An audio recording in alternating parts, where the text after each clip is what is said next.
दोस्तों good morning. National news India में आप सबका स्वागत है। मैं हूं गोपाल राघव और आप देख रहे हैं नेशनल न्यूज इंडिया। आज की सबसे बड़ी ब्रेकिंग न्यूज इस प्रकार से है कि उत्तर प्रदेश के बलरामपुर में एक ऐसे जिहादी को पकड़ा गया है जिसने लव जिहाद के 1 2 3 4 5 6 नहीं पूरे 1500 केस किए हैं। यानी कि उसने हिंदू 1500 बच्चियों को अभी तक लव जिहाद के मामले में फंसाया और उनको हिंदू से मुस्लिम कन्वर्ट किया, यानी कि इस्लाम धर्म में उसको अपनाया गया। आखिर इतना बड़ा ये कांड कैसे हुआ, ये रैकेट कैसे हुआ और कैसे ये पकड़ा गया? जलाउद्दीन नाम का यह शख्स पिछले कई सालों से ये अपना ये गोरखधंधा चला रहा था। इसको विदेशों से जो विदेशी ताकतें हैं जो इस देश में इस्लाम धर्म को राज करवाना चाहती हैं, वो उसको फंडिंग कर रही थी, और वो भी छोटा मोटा फंडिंग नहीं। 100 करोड़ रुपए एक संस्था के नाम से एक अकाउंट में आते हैं, 100 करोड़ रुपए दूसरे उसमें आते हैं। उसकी खुद खुद खुद 40 संस्थाएं हैं। आप समझ सकते हैं 40 संस्थाएं इसने बना के रखी हैं, जिसमें मदरसे भी हैं, बहुत सारी चीज़ें हैं, और उसमें 40 ही अकाउंट। सभी अकाउंटों में विदेशों से भी पैसा आता है और हिंदुस्तान से भी पैसा दिया जाता है।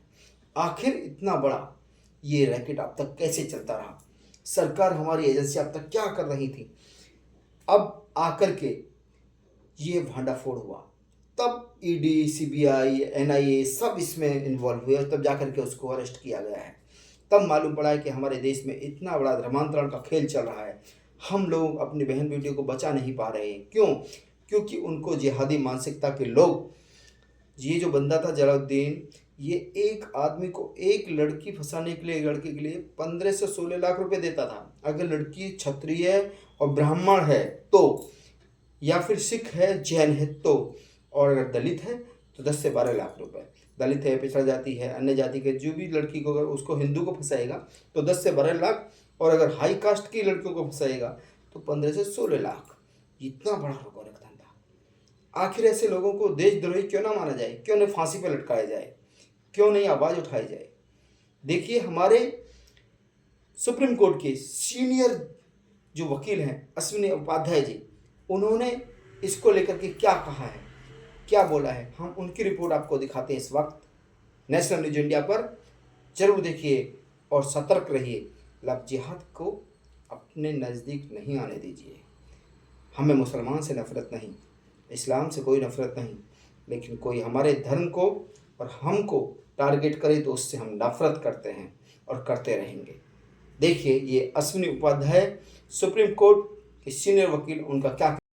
ये जलालुद्दीन लव जिहाद का कॉन्ट्रैक्टर था। 40 संस्थाएं इसने बना रखी थी, 40 बैंक खाते खोल रखे थे। 100 करोड़ रुपए विदेशों से आया इसके एनजीओ में, इसके संस्थाओं में। 100 करोड़ एफसीआरए के जरिए आया, सीधे बैंक में आया। इसका मुख्य काम क्या था? ब्राह्मण, क्षत्रिय, सिख बेटियों को फंसाना, उनको कन्वर्ट करना। इसके लिए पैसे बांटा करता था। रेट इसने रखा था 15 से 16 लाख रुपए। अगर वो ब्राह्मण की बेटी है या क्षत्रिय की बेटी है या जैन परिवार की बेटी है तो 15 से 16 लाख रुपए एक एक लड़कों को देता था कि जाओ इनकी बेटियों को फंसाओ, इनके साथ शारीरिक संबंध बनाओ और इनको कन्वर्ट करके इस्लाम में ले आओ। और ये सारा का सारा पैसा जो इसके पास आ रहा था वो विदेशों से आ रहा था। अंदर से भी इसको फंडिंग आ रही थी और लगभग 100 करोड़ रुपए इसके सीधे खाते में आई है। 100 करोड़ रुपए अलग से हवाला के जरिए आया। बड़ी इसने कई मकान भी बना रखे हैं, लग्जरी गाड़ियों से चलता था, और अब तक ये लगभग 1500 बहन बेटियों को फंसाने में कामयाब हो चुका है। मैं पहले भी कई बार कह चुका हूँ, एक भी अगर अंग्रेजी कानून छूटा, एक भी कांग्रेसी कानून छूटा तो न हिंदू बचेगा न हिंदुस्तान बचेगा। इसको जो 100 करोड़ की फंडिंग आई एफसीआरए के जरिए, और एफसीआरए कानून किसने बनाया था 2010 में? कांग्रेस। हमने इस कानून में बदलाव किया है, खत्म नहीं किया है। जब तक खत्म नहीं करेंगे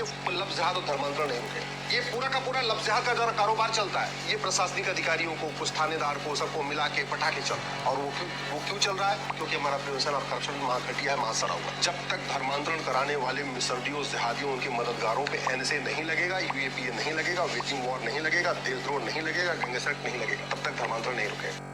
उत्तर प्रदेश के बलरामपुर से एक